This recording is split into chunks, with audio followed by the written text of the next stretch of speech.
The Axeman Murders of New Orleans. He strolls down the street, his shadow slender and contorted in front of him. The click-clack of his shiny, black Oxford smack the cobblestone like the mule hooves and carriages of the French Quarter. Smiling in content, he glances around at the neighborhood filled with the sound of live jazz music from every direction. Singing a song that's both lively and tragic, their notes carry through that Mississippi River breeze out onto the bayou, and through the veins of this dark crescent city. The windows of the Creole cottages and stately homes, adorned with their painted columns, colorful wood shutters, and petite gardens are peeled open, exposing themselves lustfully to the mysterious demon parading by. He closes his eyes and takes a long, deep breath of fresh air. Sigh. I love me some jazz, he says to himself in his deep, rich voice. Tipping his slouch hat at the passers-by and giving them a confident nod, he says to himself they listened. There will be no dark and damnable deeds tonight. With images of his borrowed bloody axe flashing through his consciousness, he sets down his trumpet case, pulls out a fresh cigarette and matchstick from his breast pocket, cusps his hands, and lights it. He leans with one shoulder into a brick wall, puffing smoke rings into the damp air, and watches New Orleans pass by in all her ghastly glory. Looking back on the week before, he recalls chipping away at the back door of the corner shotgun house in that silent Gretna neighborhood and kicking in the corner panel to reach in and unlock the doorknob, letting himself in. He walks slowly through the connecting dark rooms, pausing for a moment in front of the living room doorway listening for the faint sounds of sleep, careful not to drag the heavy, wooden axe along the floor and overthrow his momentum. The grasshoppers and frogs are chirping loudly outside, their soft but powerful hums like jazz notes he can sway his axe to. He approaches the bedroom door cracked open just enough to peer in and puts his ear to the painted wood panel, holding his breath. Sleep, he whispers. He opens the door so silently and slowly as to not wake his innocent victims, that he smirks in complete satisfaction with himself. He taps his shiny, black Oxfords against the corner of the bed frame and raises his arms to strike. He flashes to a vision of the axe, dripping with fresh blood quickly coagulating as the drips become slower and thicker. He pauses for a moment and wonders if he should put the axe back where he found it, in the garden shed, or leave it next to the not yet cold family of corpses. Deciding to take it with him, he saunters to the icebox in the kitchen and pours a fresh glass of chilled milk. After leisurely gulping, he washes and puts away the glass, uses his sleeve to erase the white liquid from his lips, then cleans himself of the blood splatter strewn across his face and forearms with a dish towel from the kitchen sink. He puts the dirty towel inside of his trumpet case and walks out, closing the door behind him, and leans the rusty, dripping axe against the doorframe as a gesture of politeness that surely the police will find amusing. Tipping his hat as he leaves, he says to himself, "Good night, sweet angel of death." In the dark of night, the axeman slays. He walks slowly through the crisp, early spring air of the city like a swampy sludge of the blackest fear. He knows what he has done, and who called him to do it. A demon in the dead of night, his bloody work finished.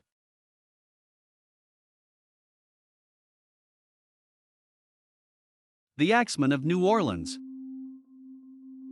30 years after Jack the Ripper ravaged the East End of London with his sharp and bloody blade, the Axeman of New Orleans terrified an unsuspecting city to its core and caused widespread panic. He was perhaps the only serial killer since the Ripper who wrote mockingly to the media about his grisly ventures. Labeled as America's own Bayou Jack the Ripper, the Axeman is known to have assaulted 12 innocent people, of which 5 were slain, in the Crescent City and its suburbs between May 1918 and October 1919. His modus operandi, a borrowed axe from his own victims, he bludgeoned them while helpless and sleeping soundly in their beds. Throats slashed, heads bashed in, and nearly decapitated were just some of the descriptions used in the police reports. Many homes were ransacked, but nothing of value was ever taken from the victims' households, other than the non-permissive use of their own axes and the lives it violently took. Most of the victims were of Italian descent and owned Italian grocery stores. This led to the belief that the killer was a part of the mafia. The dreaded and mysterious Axeman of New Orleans and his violent agenda disappeared in the autumn of 1919 as suddenly and hastily as they arrived. The fearful midnight murderer was never apprehended, and his identity remains a mystery to this day.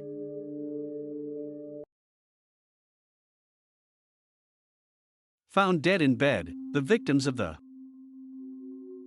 Many of the axeman's victims were Italian grocers. Did he have prejudice against these immigrant families? Did they offend, ridicule, or hurt him in some way? Or was it all just random acts of violence? The world may never know. We do know that those who survived his attacks were left with a ghostly vision for the rest of their lives of a dark man wielding a heavy axe over their beds and raining his strength down upon their sleeping bodies. Name: Joseph Maggio. Occupation/status: Italian grocer. Date attacked: May 22, 1918. Died at the scene. Name: Catherine Maggio. Occupation/status: wife of Joseph. Date attacked: May 22, 1918. Died at the scene. Name: Louis Bisumer. Occupation/status: Italian grocer. Date attacked: June 27, 1918. Died. Survived. Name: Harriet Lowe. Occupation/status: mistress of Louis. Date attacked: June 27, 1918.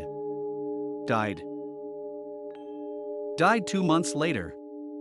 Name: Anna Schneider. Occupation/status: 2 months pregnant. Date attacked: August 5, 1918. Died. Survived and gave birth. Name: Joseph Romano. Occupation/status: none elderly. Date attacked: August 10, 1918. Died 2 days later. Name: Charles Cortimiglia. Occupation/status: Italian grocer. Date attacked: March 10, 1919. Died. Survived. Name: Rosie Cortimiglia. Occupation/status: wife of Charles. Date attacked: March 10, 1919. Died. Survived. Name: Steve Boca. Occupation/status: Italian grocer. Date attacked: August 10, 1919. Died at the scene. Name: Sarah Lawman.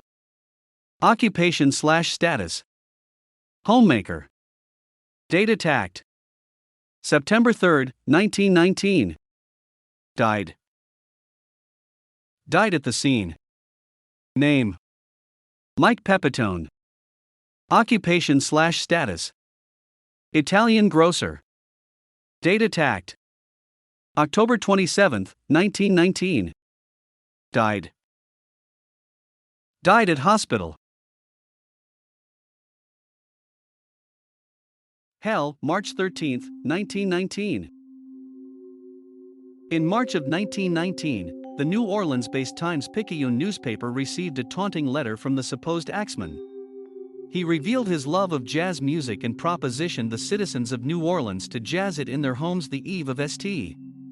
Joseph's Day, a major holiday for Italians, or get the axe.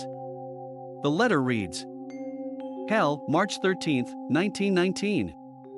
Esteemed mortal of New Orleans. They have never caught me, and they never will.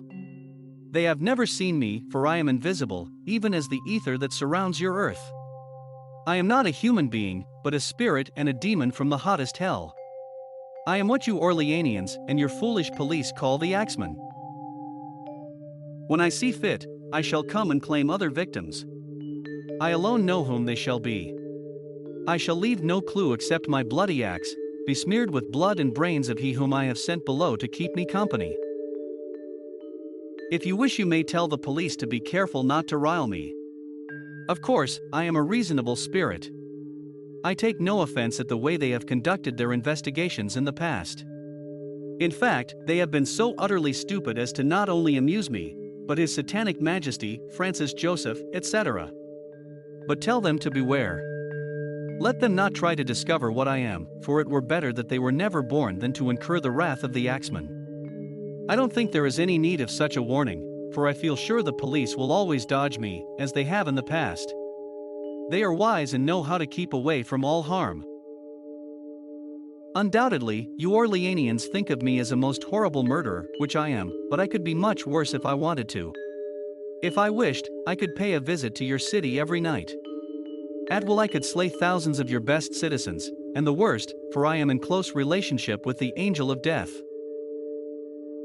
Now, to be exact, at 12:15, earthly time, on next Tuesday night, I am going to pass over New Orleans. In my infinite mercy, I am going to make a little proposition to you people. Here it is. I am very fond of jazz music, and I swear by all the devils in the nether regions that every person shall be spared in whose home a jazz band is in full swing at the time I have just mentioned. If everyone has a jazz band going, well then, so much the better for you people. One thing is certain, and that is that some of your people who do not jazz it out on that specific Tuesday night, if there be any, will get the axe. Well, as I am cold and crave the warmth of my native Tartarus, and it is about time I leave your earthly home, I will cease my discourse. Hoping that thou wilt publish this, that it may go well with thee, I have been, am and will be the worst spirit that ever existed either in fact or realm of fancy. The Axeman. Don't scare me, Papa. 12:15 o'clock Tuesday evening, March 18th, the residents and revelers of New Orleans jazzed it like they've never jazzed it before. Restaurants, clubs, and bars were overflowing with patrons who felt their lives depended on it. Every musician, whether they had been booked before or not, was contracted. Every neighbor, friend, family member, and stranger were gathered together surrounding the jazz trios and full bands playing their hearts out that night. Every saxophone, trumpet, trombone, drum, clarinet, violin, and piano in the city was humming a tune just for the axeman's infatuated ear. Inspired by the letter to the Times, one auspicious composer named Joseph John de Villa claimed to have composed the mysterious axeman's jazz, "Don't Scare Me, Papa," while waiting for the axeman. A bit of a self-promoter, by that Thursday morning he was offering the sheet music for sale to the public at a price. His business maneuver was so shrewd that many thought he could have written the letter himself as part of a marketing ploy to further sell his composition. On Wednesday, March 19th, St. Joseph's Day, the Times-Picayune printed an illustration depicting a family frantically playing jazz music from their piano with looks of sheer terror on their faces as they waited for the axeman to pass over the city. The article described all of the jazzy festivities across the metropolitan area and the fact that the axeman did not strike that evening. Mr. de Villa would later use this very illustration as the cover of his now well-known, published sheet music.